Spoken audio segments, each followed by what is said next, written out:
Hello future engineers, there is another video in plane trigonometry, particularly on the topics trigonometric functions of an acute angle. There are two exercises here, and these exercises are taken from the book by Kells, Kern, and Land on pages 6 and 7. So from the figure shown below, read tangent A, cosine A, sine A, sine B, cosine B, and tangent B all are right triangles.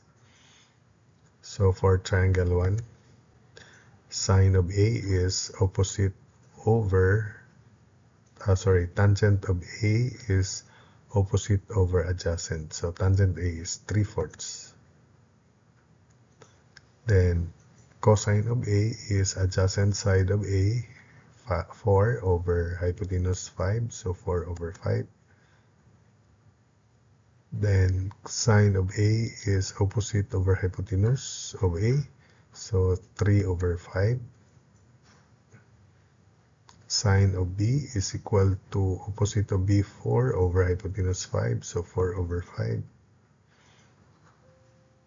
Then cosine of B is equal to adjacent side of B, 3 over hypotenuse 5, so 3 over 5. And finally, tangent of B is opposite of B, 4 over adjacent of B, 3, so 4 over 3. Then for the second triangle, tangent of A is opposite of A, 5 over adjacent side 12, so 5 over 12.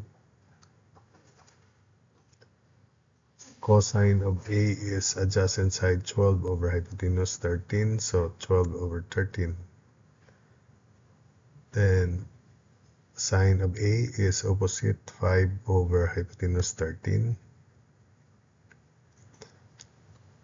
Sine of B is equal to opposite of B, 12 over hypotenuse 13, so 12 over 13.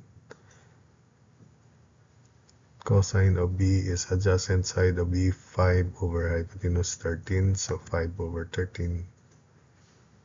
Then tangent of B is opposite of B, 12 over adjacent side 5, so 12 over 5. Then for the third triangle, tangent of A is opposite of A, 2 over adjacent side 3, so 2 over 3. Cosine of A is adjacent side 3 over square root of 13, so 3 over square root of 13, but if we rationalize the denominator, it is 3 square root of 13 over 13.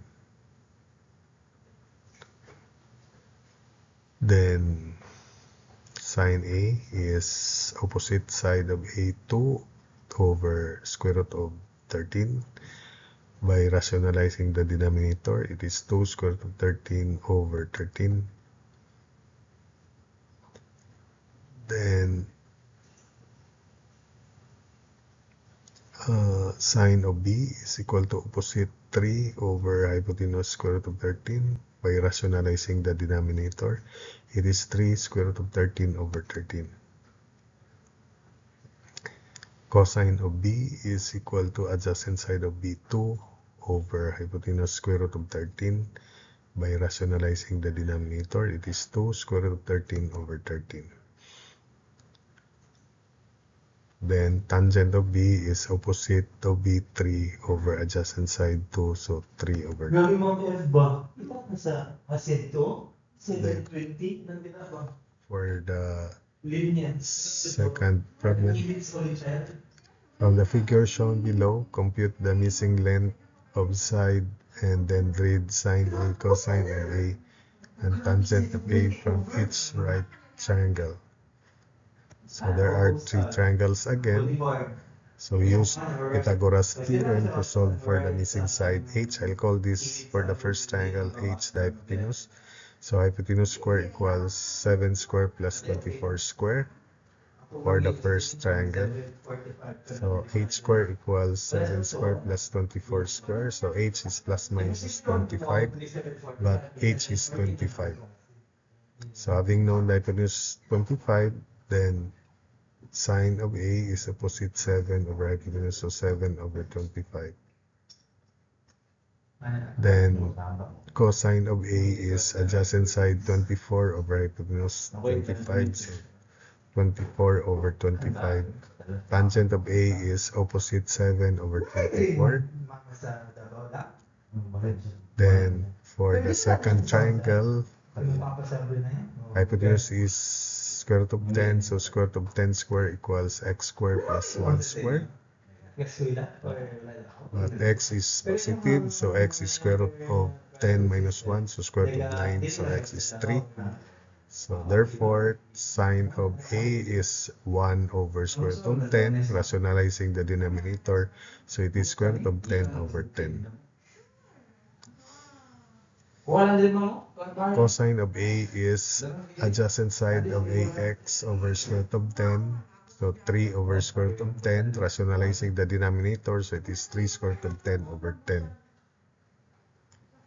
Then tangent of A is opposite 1 over adjacent side x, which is 3, so tangent of A is 1 over 3, or 1/3. Then for the third triangle, the hypotenuse is 17, the longest side, so 17 square equals x square plus 15 square. Solving for x is 8. So having known x 8, sine of A is opposite x, which is 8, over hypotenuse 17, so 8 over 17. Cosine of A is adjacent side of A 15 over hypotenuse 17, so 15 over 17. Then we have tangent of A is opposite of AX over 15 adjacent side, so x 8 over 15 tangent of A. So that's it for this video. This is a light problem, basic of trigonometry, the first part. When we have right triangles, we just employ Pythagoras theorem to solve for the missing side of the triangle. And remember that there are 6 ratios here. We just apply the basic ratios for sine of an acute angle, cosine of an acute angle, and tangent of an acute angle. So I hope that you understood the explanation and the solutions.